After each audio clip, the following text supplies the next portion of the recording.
Thanks so much for joining us today. Very special panel. It's going to tug at my heartstrings, I know, but we're so happy to be here today to pay tribute to a fallen hero, Mr. Adam West. We're going to be talking about Adam West TV's Batman today. Joining Kevin and I on stage are a couple old friends of Adam's who are going to talk about what it was like to know and to work with him for the past, 50 years or so. Starting with the very first movie Catwoman ever from the 1966 motion picture Batman, Lee Merriweather, everybody.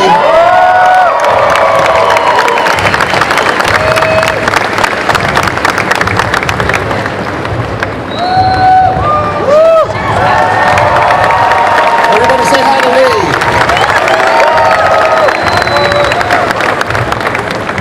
And our next guest, what can you say about this gentleman? The only words that come to mind are holy icon.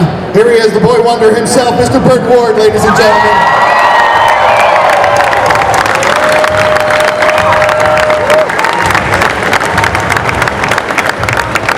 Let's everybody have a seat.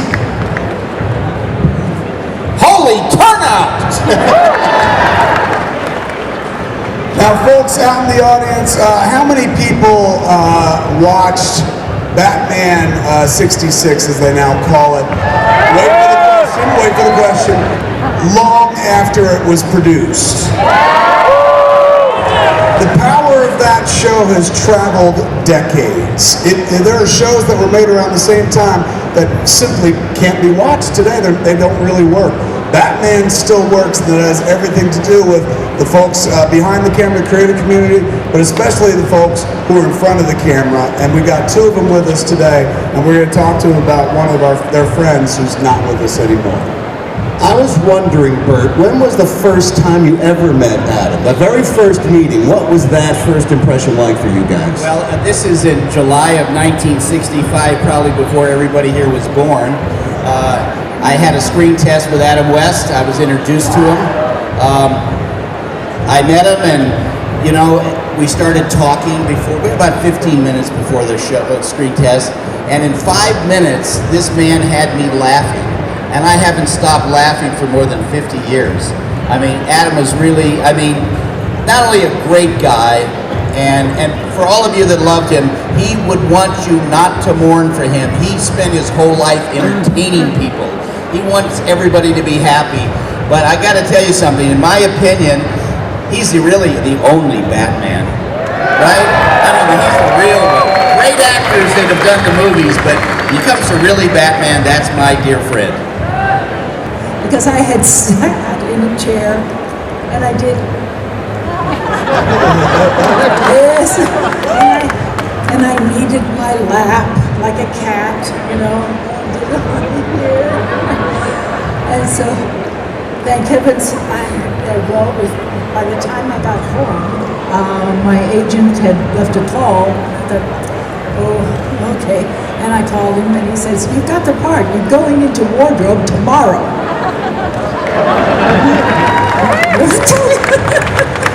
Thank God you licked your hands. Yeah. It's a little tip for you other actresses out there. When you audition for something, you start licking your body parts. Apparently it's good luck. Now, Burt, you spent so many years, you guys only worked on the show for what, 3 years? 2.5 years? 3.5. 3.5 years, plus the feature film.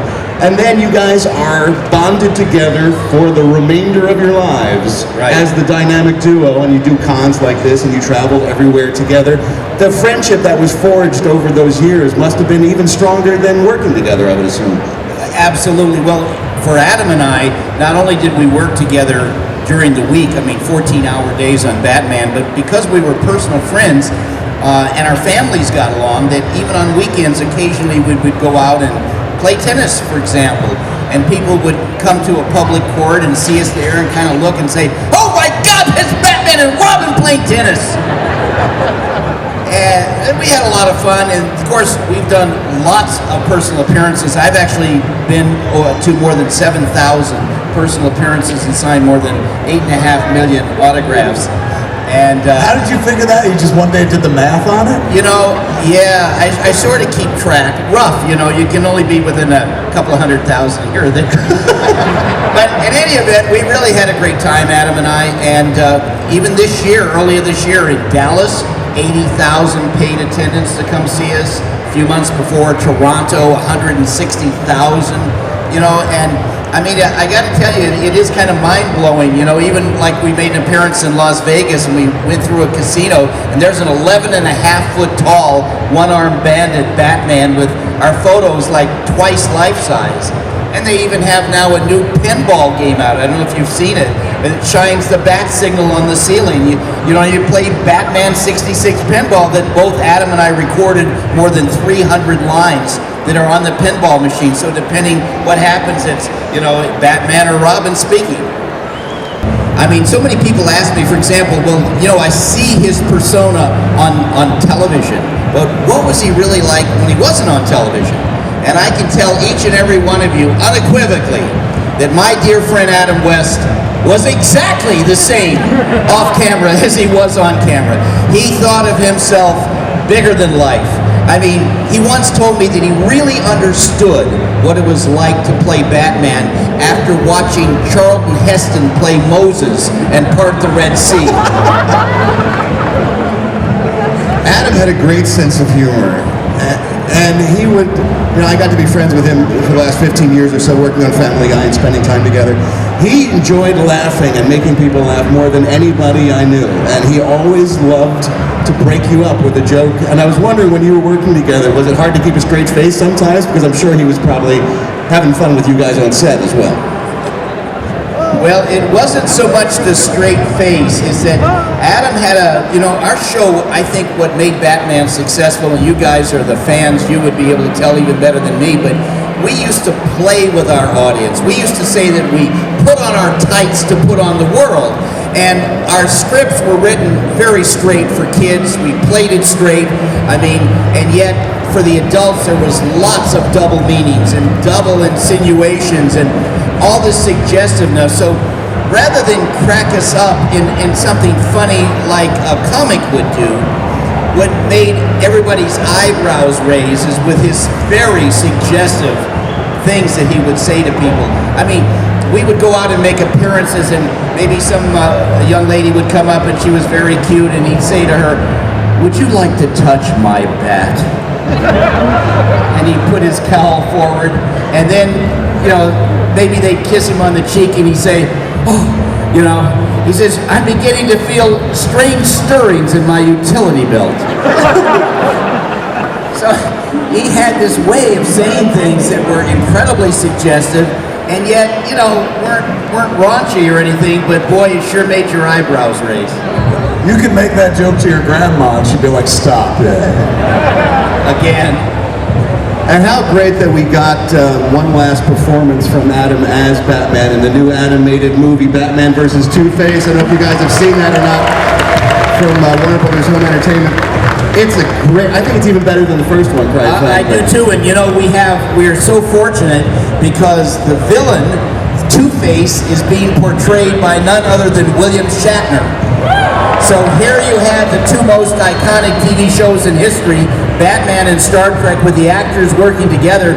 And I had the pleasure of doing a panel at the New York Comic Con 2 weeks ago. There was a premiere of the movie, and up on the panel, I sat next to William Shatner. I really hadn't spoken to him much before that other than just say hello. But let me tell you, this man, I mean, I don't know how old he is, but he is so razor sharp. He is so quick-witted, and he's got a very funny sense of humor, and it really kind of reminded me of Adam. So it was very touching. And we also get a performance from Lee Merriweather in the new animated film as well, as a defense attorney. You're terrific in the movie also, Lee. I'm so glad to hear it. I haven't seen it or heard anything. You haven't seen it yet? No. Can we get a copy for Lee, for God's sake? She's in the movie. Can we do that? And I don't want to spoil it for anyone who hasn't seen it, but there's a great moment that is sort of a tribute to your performance as Catwoman in the film as well. So it's very entertaining. When you go to see it, you'll enjoy it, and we'll talk about it then.